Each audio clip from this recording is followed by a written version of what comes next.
लेकर 33 करोड़ देवता परीक्षित से क्या बोले, तुम्हें सांप काटेगा?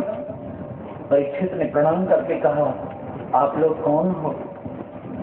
मुझे लगता है कि देवता हो। मुझे 7वें दिन सर्प मरा हुआ सांप, मैं सांप की बात कह रहा था, सब सुन लेना, मुझे सांप मरा हुआ सांप काटेगा।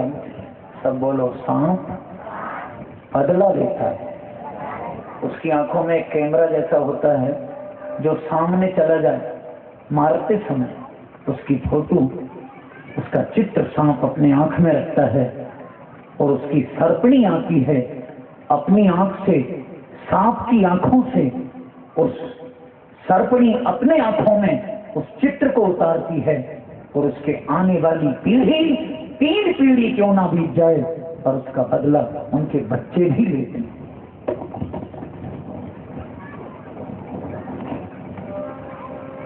इसलिए सांप को मारना अब सर्प सांप नहीं है। हमारे यहाँ पूजनी कौन है? सब बोलो शंकर जी के गले में है कि नहीं? और शंकर जी भी जब उसको दूध पिलाते हैं तो पीता है, और जो कभी कभी धीरे से निकल के चूहे की पूंछ पकड़ लेता है। गणेश जी जब आते हैं तो गणेश जी की चूहे की पूंछ धीरे से खींच लेता है। तो गणेश जी शंकर जी से क्या बोलते हैं, आज से मैं तुम्हारे दर्शन करने कभी नहीं आऊंगा, आपका सांप बड़ा घावन है, वो हमारे चूहे को सताता है। तो मैं प्रार्थना करूंगा वो अपना स्वभाव नहीं छोड़ता, वो सर्प योनि है। भगवान शिव ने कहा जो किसी के बस में नहीं है, भूत प्रेत डाकनी डाकनी कुष्मांड बेताल भैरव, जो किसी को बस में नहीं है, नाग किन्नर, वो मेरे गण है। भूत लग जाए तो दूसरा कोई नहीं उतार सकता। सब बोलो शंकर जी वापिस बुलाते हैं। उसको मतलब 6 नंबर वाले को लग, उसको मतलब उसको लग जिसकी आचार संहिता खराब हो जाती है, खान पीन व्यवहार खान पीन बिगड़ जाता है, दरिद्री बन रहता है, तो भगवान क्या बोलते हैं, इसको नहीं लगना है, इसको लगना है। वो सब भगवान की आज्ञा का पालन करने के लिए पाताल में रहते हैं। बहुत भगवान ने उन्हें निवास दिया है, अखंड पाताल में वास करो। तो बस मैं निवेदन कर रहा था, वो परीक्षित, हम तो 30 करोड़ देवता हैं। परीक्षित तो आभारी हो गया, लौटने लगा। कथा चालू नहीं हुई और आपके दर्शन होते। हे देवताओं, मैं गंगा के किनारे हूं, बालू रेत में बैठा हूं, सदगुरुदेव मेरे सामने हैं, मैं आपकी क्या सेवा करूंगा? सबने कहा परीक्षित, जल पिलाएगा तो नहीं पीऊंगा, तू मेवा मिष्ठान खिलाएगा तो नहीं खाऊंगा, हम जो मांगे वो दे दे। तू यहाँ क्यों आया है? बोले अमर कथा। सब बोलो अमर कथा। ये सुखदेव जी हैं, शंकर जी ने इनको अमर कथा सुनाई है, ये मुझे सुनाएंगे, मैं अमर हो जाऊंगा। तो देवता हाथ जोड़कर बोले परीक्षित, अभी तक तो तूने हमारे हाथ जोड़े, अब हम तेरे प्रणाम करते हैं, हाथ जोड़ के एक बात कहते हैं, कथा हमें सुन लेने दे और अमृत का घड़ा तू ले ले, जितना पीना हो तो पी। सब बोलो कथा। देवता आ गए सुनने। तो आजकल के कई लोग घर से निकल के ही नहीं आ पाते। बोलो जय श्री कृष्ण। अभी कथा का केवल भोज हुआ, कथा हम सुनेंगे। परीक्षित, तुझे अमर होना है ना, केवल अमर, तो जा घर, ये स्वर्ग का बना हुआ अमृत है, ये हमारे यहाँ रहता है, ये किसी को मिलता नहीं है, हम देवताओं के कब्जे में हैं। ये मिट्टी के घड़े में, ये सोने के घड़े में, सुधा कुंभम गृहीत्वैवो, ये हम तेरे लिए लाए हैं, पी ले। परीक्षित के हाथ में देने लगी तो परीक्षित ने कहा मैं नहीं लूंगा, मैं तो पहले अपने गुरुजी से पूछूंगा। अच्छा सब बताओ, गुरुजी बड़े कि देवता बड़ा? परीक्षित के लिए बड़ा सोने नहीं लिया, सोने का अमृत का घड़ा, सोने का था, अमृत भरा हुआ था, छलाछल अमृत भरा है, नहीं लिया। गुरुदेव से पूछूंगा। तो गुरुदेव ने कहा इन सबके वो सामने बोल तो नहीं सकता, पर अब बोल ही दूं, ये बना बनाया अमृत मिलेगा, पिएगा तो तेरे पुण्यों का नाश होगा।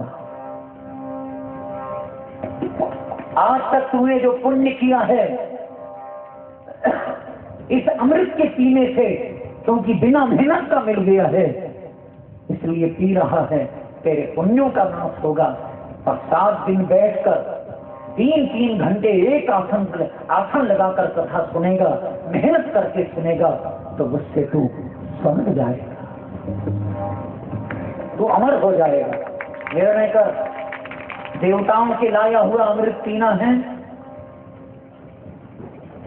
ठीक, अब बोलो कथा अमृत, अच्छे से बोलो, बोलो मेहनत का अमृत, नीति। आज एक प्रार्थना, एक ही लाइन कहूंगा अभी, सब बोलिए नीति। पहले बोलिए लक्ष्मी।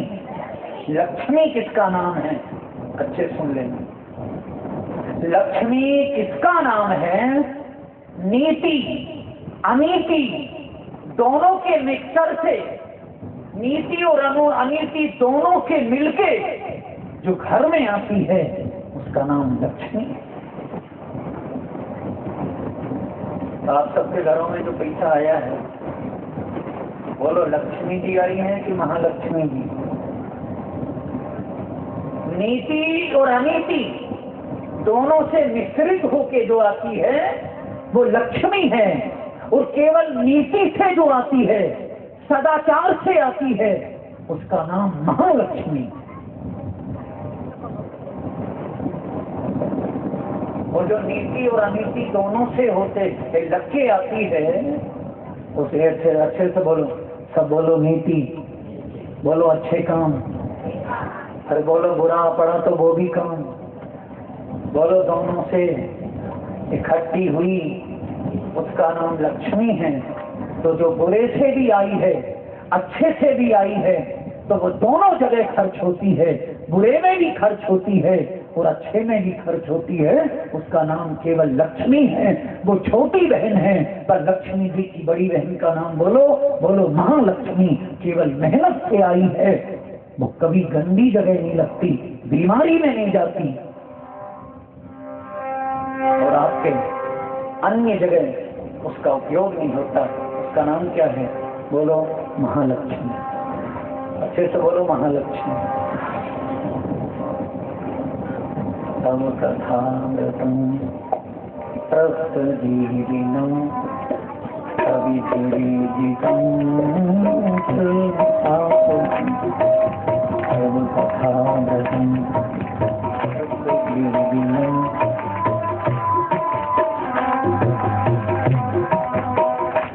सब बोलिए, बोलो परीक्षित बोला, बोलो भगवान की कथा तृप्त करती है, किसी चीज की इच्छा नहीं रह जाती, और रोज सुनना पड़ेगा। तब कथा व्रतम तृप्त जीविनम। आप लोग भी थोड़ा बोलो, तब बोलो, तब बोलो तुम्हारी कथा अमृत है और पूरे जीवन को तृप्त करती है। कमाई करोगे, 20 साल के लिए इकट्ठी कर पाओगे। तब कथा व्रतम तृप्त जीविनम।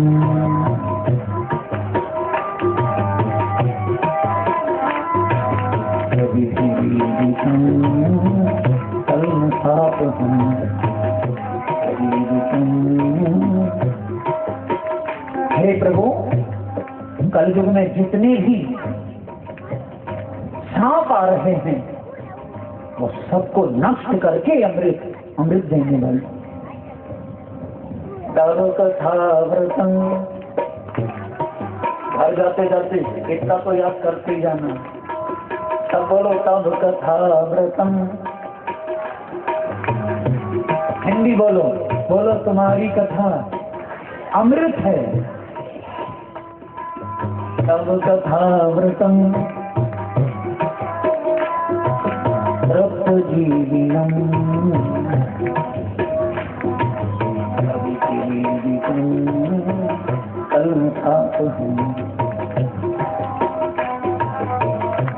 कलमिश के सापों को दूर करती है। परीक्षित, कलयुग में तुझे श्राप मिला है, सर्प काटेगा। ये मेहनत की कथा यदि तू सुनेगा 7 दिन जमीन में बैठकर, तब फिर से बोलो, बोलो बालूरे, बोलो इससे तेज हवा अभी जो आपके ऊपर चल रही है ना। अब ये नहीं कह सकता कि मां भी चैन तोड़ रहे थे, तब बोलो लगे ही नहीं थे। बोलिए, बोलो बरगद का पेड़। पहले टेंटों की जरूरत नहीं होती थी साथ, और हमारे साधु संतों को बुलाने की जरूरत भी नहीं होती थी। एक निवेदन कर दूं, हमारे साधु संतों को पहले कोई बुलाता नहीं था, और साधु संत चलते रहते थे भ्रमण, और एक जगह 15 दिन से ज्यादा नहीं रहते थे। और जिस गांव में जाते थे पुराने समय में, पेड़ के नीचे बैठ जाते और 2-4 लोग आते तो पूछते आप कहाँ रहते हो। बोले एक बात बहुत अच्छी बोलते, पर धरती पर रहता हूँ, आकाश की छाया है। बोलो जय श्री कृष्ण। गाँवों का कोई काम नहीं। कहाँ रहते हो? बोले धरती पर रहता हूँ, आकाश की छाया है। तो साधु बाबा गांव में चलो, कुछ खाते हैं। साधु जी बोले भूखा थोड़ी रहता हूँ। अपने आप भगवान ने प्रकृति में सबका जन्म दिया है। पर एक बात करूंगा, कुछ लोग फल ले आते, कोई लोग दूध ले जाते, साधु जी अपना जीवन यापन उससे करते, और शाम को या दोपहर में उस बड़ के पेड़ के नीचे लोगों को सत्संग सुनाते। तब कथाव्रतम रक्त जीविनम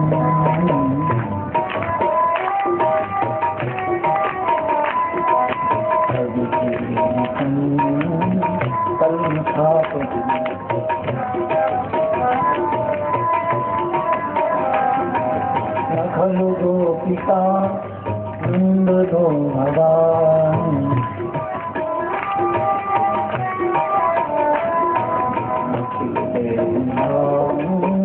मन से बात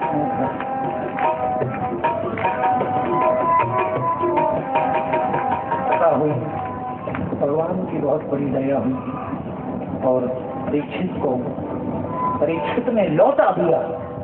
मुझे तो लगता है यहाँ जितने लोग हैं या मैं ही हूँ, यदि मेरे सामने देवता अमृत के कलश ले आए तो मैं लौटाऊंगा कि पी लूंगा?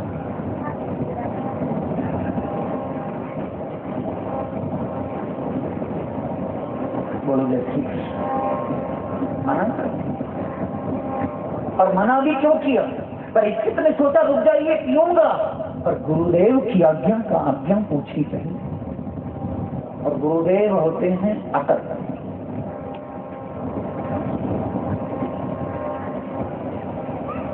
इसलिए आज्ञा लेनी चाहिए। एक प्रार्थना और करूंगा, सब बोलो, बोलो जनक जी के पिता ने, जल्दी बोलो,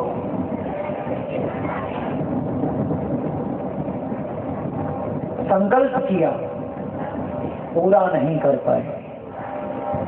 महाराज फिर बोलो, सीता जी के पिता ने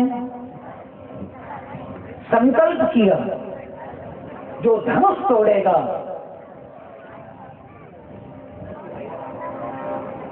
उसी से सीता का शादी नहीं। सब बोलो स्वयंवर। सीता जाकर जयमाल लेकर जो तोड़ेगा, सीता उसके गले में माल डालेगी।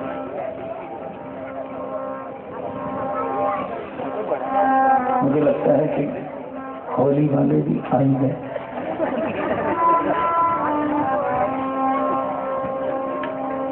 और बहुत सावधानी से हम लोग ये त्योहार यहाँ रंग पंचमी का महोत्सव मनाएंगे। और मेरी ओर से कितना ही रहेगा, बहुत ज्यादा गुलाल रंग किसी के ऊपर ना उड़ाया जाए। और आप सब लोग जिस समय हम लोग खड़े होंगे तो गुलाल लेकर एक दूसरे के मस्तक पर लगाएंगे। जीवन आप सबका ठाकुर जी के रंग में, गुलाबी रंग में रंगित हो, इसलिए। और सब लोग एक दूसरे के गले में और सबसे बोलेंगे जय श्री कृष्ण। और बाद में जब वो कृष्ण भगवान आए, उनकी मर्जी आए, वो किसके ऊपर रंग डालें। और राधा जी आए और राधा जी किन माताओं के ऊपर रंग डालें, कोई गारंटी नहीं।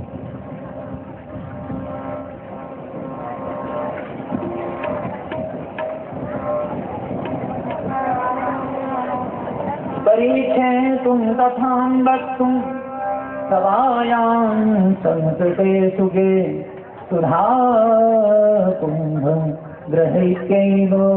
भगवत श्लोक लिखता है, देवा तत्र समागमः। परीक्षित, तेरे पूर्वजों को मैं प्रणाम करता हूँ, तुझे सद्गुरु मिले हैं।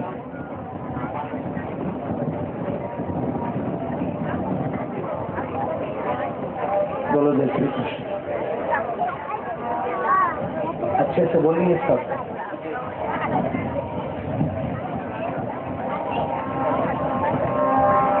पारस के, सब बोलो पारस के,